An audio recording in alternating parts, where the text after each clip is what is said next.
Hey everyone, it's Hirsch Wilson. First of all, happy Thanksgiving. I hope you are safe and relatively sane as our strange 2020 journey moves on into 2021. I know that we are all tired and frustrated and anxious. My wife Lori says that we're all collectively holding our breath to see what's going to happen next. On one hand, it looks like vaccines will be available next year. And on the other hand, it looks like we're headed into some of the hardest months of the pandemic. Our patience, our tempers are stretched thin. But I promise you, there's more in you, there's more in each of us than we can imagine. I want to tell you the story of one of my heroes, Kurt Hahn. It was the winter of 1940. A few months earlier, England had declared war on Germany. And now German U-boats were attacking and sinking American and British ships. Hundreds of sailors were being killed.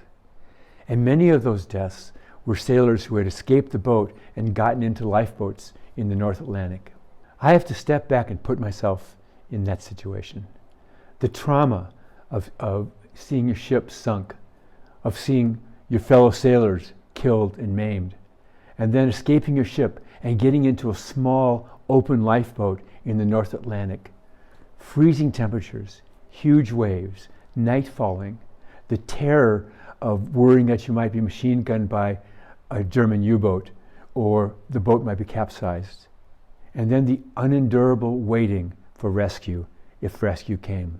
It's hard to imagine, but what was particularly upsetting was, it wasn't the old salts, the men who had grown up on wooden ships that were dying. It was the young, healthy, new sailors that, under those incredibly arduous conditions, were literally giving up and passing away. As the months passed, the British Admiralty turned to a German Jewish immigrant named Kurt Hahn. Kurt Hahn had grown up in Germany, had developed educational systems in Germany, and after being arrested by the Nazis, he escaped Germany and fled to England. Hahn was an educational radical. He rejected the kind of rigid academic schools of Europe at that time, and instead built and designed his own schools focused on self-reliance and character and compassion. He was one of the early proponents of experiential learning, allowing nature and the wilderness and their unpredictability to teach resourcefulness and hardiness. In 1941, when he was 55, Kurt Hahn established the first outward bound school. The term outward bound is used to describe a ship when it leaves the safety of the harbor into the open seas. The first outward bound school was a month-long expedition, climbing mountains, living outdoors, spending time in open boats.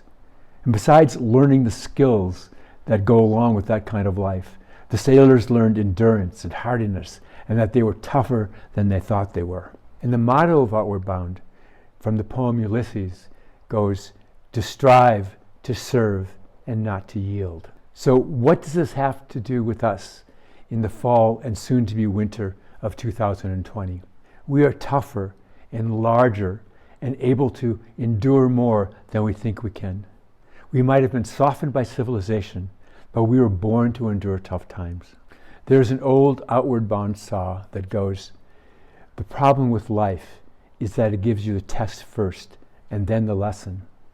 Well, this last year has been a test, but I think the lesson we've learned is that we're able to endure, we're able to get through tough times, and we can get through the next couple of months. A quick story to end. A few decades ago, my friends and I, to celebrate New Year's Day, would do a winter ascent of Santa Fe Baldy, the mountain that rises above Santa Fe. Normally, we'd get great snow, we'd snowshoe up and ski down, and be down back in the parking lot by 3 o'clock in the afternoon. But one year the snow was bad, and we ended up plodding up the mountain and then plodding down, and we didn't get back into the parking lot until almost 5 o'clock. It was snowing and the sun was starting to go down. Then we realized that we had made one of the worst mistakes you can make in the mountains. Our party had gotten separated, and two of our intrepid climbers, Robin and Josie, who were not from Santa Fe, had missed the trailhead and gone down drainage. It was winter, it was dark, The temperature was dropping and snow was falling. So, being kind of upset and nervous, we called for search and rescue. But here's the thing. Robin was an experienced mountaineer, an old outward bound instructor.